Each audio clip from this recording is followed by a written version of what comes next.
Recently I read from Billy that we need to speak more openly about things, because if we don't, then others will not know how I am feeling, and in turn, how anyone else is feeling if they are not speaking their mind. We are silencing ourselves due to fear or anxiety of repercussions, scared of offending certain segments of the society or groups therefrom. We are cowards for not saying things more openly, when we honestly just want to get to the truth. From Contact Report 587. Außerdem, und das ist sehr wichtig, ist zu sagen, dass beim Aufzeigen von Fehlerhaftem beim Menschen nicht dieser als solcher beurteilt wird, weil effektiv nur vom falschen Handeln und von den unrichtigen Taten und Verhaltensweisen die Rede ist. Der Mensch als solcher ist an und für sich unantastbar und untadelhaft. Was jedoch bei ihm beanstandet werden kann und bei ihm angreifbar ist, das sind seine Laster, und falschen Gedanken, Handlungen, Taten und seine Verhaltensweisen, die sowohl ihm selbst als auch den Mitmenschen Ärger, Angst, Furcht, Elend, Not und Schaden bringen. Und genau dies könnte sehr viel vermieden werden, wenn die Menschen zueinander offen und ehrlich wären, ehrliche zwischenmenschliche Beziehungen pflegen und einander in Anstand und Respekt gegenseitig die Fehler aufweisen würden, anstatt zu kneifen und sich hinter Felligtum, durchmuserischen Meinungen und einem angeblichen Unrecht eines nicht nennen dürfens und Tatsachen in Bezug auf Handlungen, Laster, Taten und falschen Verhandlungsweisen zu verstecken. Ein solches Handeln, Tun und Verhalten ist in Bezug auf die Pflichterfüllung gegenüber dem Mitmenschen völlig feige und verantwortungslos und zeugt von einer Armseligkeit in Bezug auf das Verstehen und Nicht-Ausleben der schöpferisch-natürlichen Gesetze und Gebote, die fordern, dass jeder Mensch dem anderen in jeder erdenklichen, glichen, guten und positiven Beziehung hilfreich beistehen soll, und zwar auch in der Hinsicht, dass dem Mitmenschen ein Fehlverhalten aufgezeigt wird, damit er aus eigener Kraft darüber nachdenken und seine Fehler beheben kann. The also Contact Report 726 on Freedom of Expression and Information. With the above context in mind, I would like to present some points that I and others have mentioned over time are the culprits of FIGU group failures in the United States of America. What does it take to form FIGU groups? I have asked a number of different individuals, and have received a variety of answers about the good and the bad in terms of FIGU group formation, and their difficulties, and I wanted to share some of these findings. Knowing our strengths and weaknesses can help us tackle these problems and come up with solutions for them, but we must first identify them before we can tackle them together. So what are the challenges of FIGU groups? I have heard a number of challenges, and they are as follows. Feelings, mainly negative feelings and emotions being generated from someone, being triggered by what someone else said or did or didn't do, including anger, rage, chicanery, sadness, and so on. 2. Conflict, where individuals within groups have conflict with each other, actions, words, personality differences, and so on. 3. Blame, where individuals begin to blame others for shortcomings of the group. 4. Actions, which were not agreed upon, or things were done out of desperation. This mainly stems from individuals having issues or problems with the group, but they never bring up the problems to the group, but act independently to try to solve everything alone without any approval. 5. Lack of communication, where problems are not brought up, they aren't dealt with and faced, and they are simply ignored. 6. Privacy, where some group members want to keep the group more private or exclusive, and others in the group want it to be open and inclusive. This mainly deals with some individuals wanting groups to grow more slowly so that everyone gets to know one another, and deal with problems before expanding the group, and others want to share or tell others about the group and invite new people to be able to grow the group as fast as possible in order to help spread the information faster. On the one hand, making the group grow quickly might sound like a great idea, but individuals might feel more coerced into participation, which might drain their time away from other projects due to the feeling of obligation. Every individual needs to be independent and take their own responsibility in joining groups. There is also the type of privacy in groups when dealing with the self. That is to say, people need to know themselves first and foremost. They need to know their likes and preferences. One should not be adjusting their personality in order to superficially get to know others in a group, or to try to impress others in the group in order to get them to like the person in question, as this does not work in the long term. Be willing to be open and honest, that is to say, don't abandon the self. Knowing these likes and preferences will also allow you to blend into the group in your area of interest or expertise. If you like gardening, and there happens to be a FIGU project dealing with gardening, then you will have a motivation to be a part of it. Or if it deals with technology, and there happens to be a technology project you want to be a part of. Knowing yourself will also give you clarity about your own identity, boundaries, and limitations. 7. Lack of attention, where individuals think they are not given enough individual attention, or they don't feel like they are being appreciated. 8. Culture clash, where individuals have different cultural backgrounds, with different customs that aren't fully understood by others. This also deals with the claims that the country is too large in geographic area, and in cultural background. The idea that speaking or learning German texts carries some sort of stigma, or other language barriers with English, Spanish and French and so on. 9. Generational clash, where individuals of different ages have different ideas, dealing, or things they think the group should be working on. There has definitely been a lot of blame to go round with younger generations and older generations blaming each other for different things. 10. Class clash, where individuals with different levels of wealth act differently. This one deals with several things. For example, individuals complain that land is too expensive to purchase for the group, and group members have to put a lot of money in to make these communities work. Wealthy individuals can buy into these land purchases, and they want to control how things are laid out. Also related to the generational clash, the wealthy individuals tend to be older, and they tend to not do what is required of them to maintain the community. For example, if there is a garden to work on in order to provide food for individuals living on site, they tend to just go buy what they need from the store since they have the money to do so, while the younger generation has more energy and could easily make things more productive. They can't afford to buy into the community due to price of it. Perhaps for some of the wealthy, it sounds great on paper. A functioning group that works cohesively is easier said than done. 11. Dealing with imbalances in sharing of duties and resources, where both physical and mental resources are not fairly distributed. This seems to include finances and money, time, energy, feelings and emotions. Examples are people pitching in more money than others, and the feelings others have towards that fact, or certain individuals spending more time take up tasks than others, or people taking care of someone that has more mental needs than others, using up the mental resources of the group.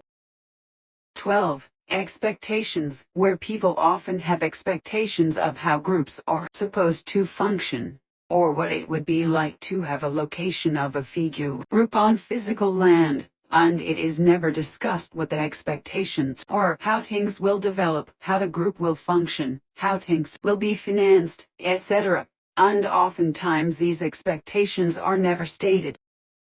Sometimes people want total inclusion of every person that comes along, or they want to be cautious about who they let into the community.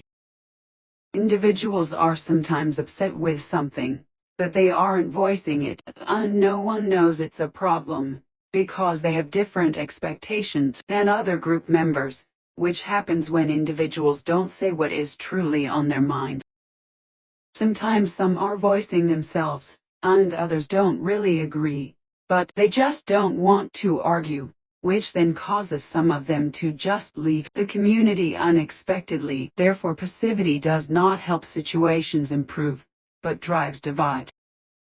Be aware of your own expectations of what the group should look like, and ask these questions to the group in question.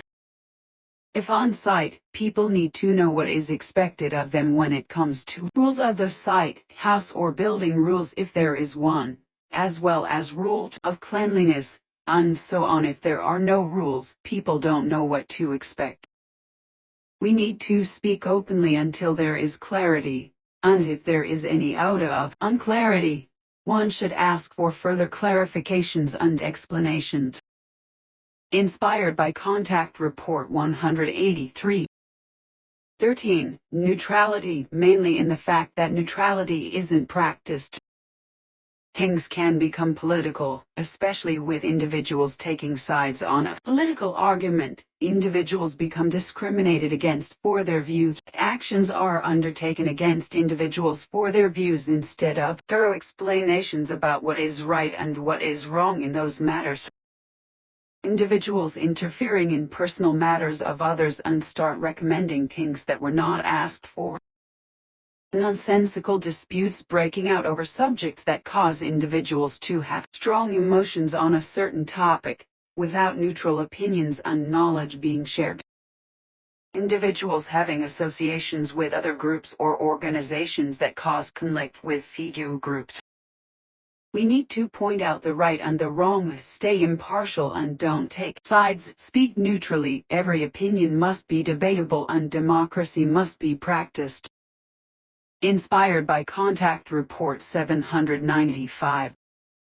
14. Democracy, or mainly the lack thereof, where individuals feel like they have no say whatsoever about how FIGU groups operate, how things are decided.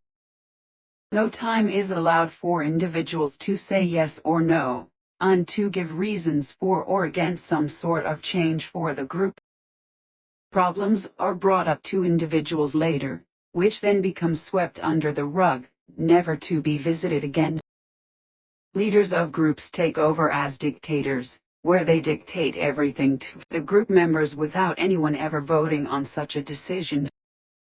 Sometimes leaders reach out to individuals outside the group to get suggestions on how to run their group from the inside, only further enraging individuals within the group, who realize they have no say, no word, no representation of how anything is decided, which further drives people away from the group. Inspired by Contact Report 538.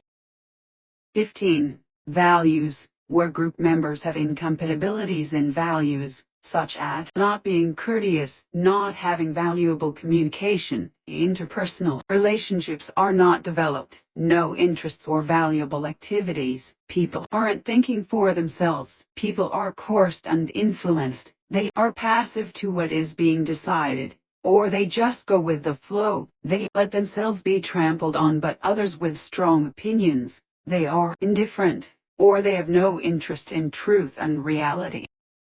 This includes the issues many have seen with so-called UFO weirdos, or individuals with major character flaws, or rebels, who don't want to follow the rules of the country, much less the rules laid out by a FIGU group. That is, individuals who have little interest in the teaching of truth, the teaching of life, the teaching of the energy of creation.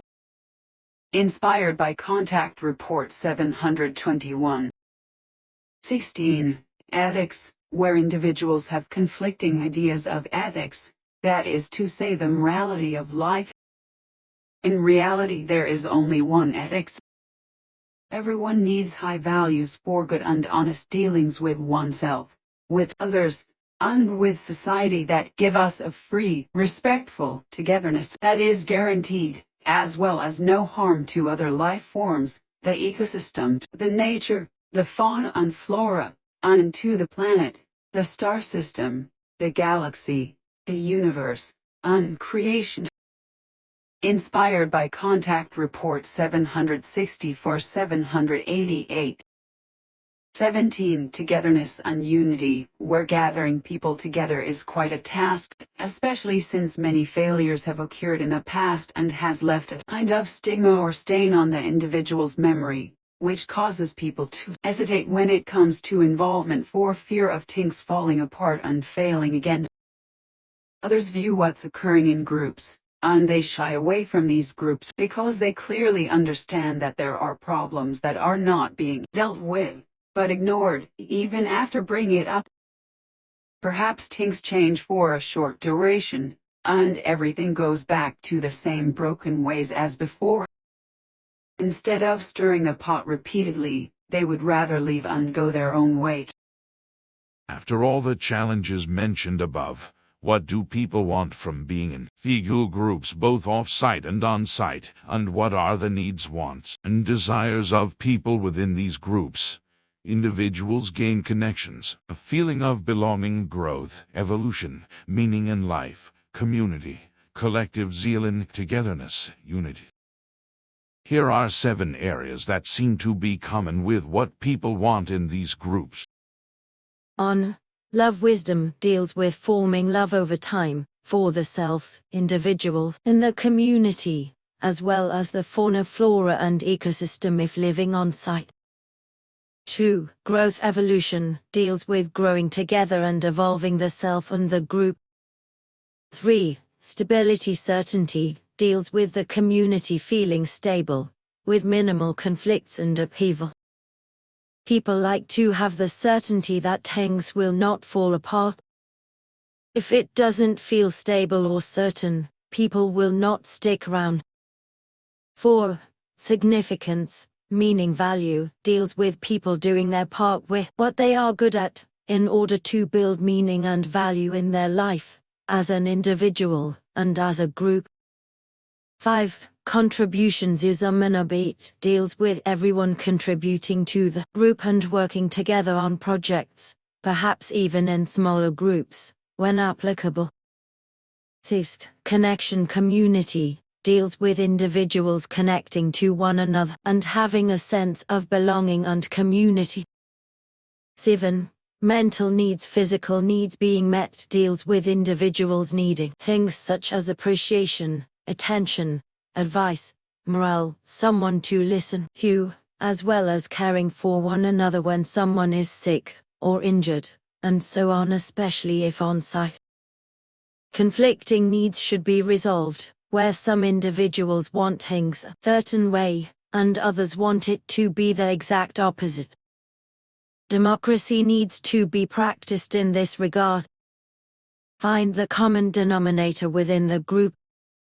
Individuals need to be thinking and aware of their own needs, because if they don't know what their own needs are, then when others want to change things, or they need different needs met, individuals might tend to be passive about changing the rules and guidelines because they don't think it matters for them.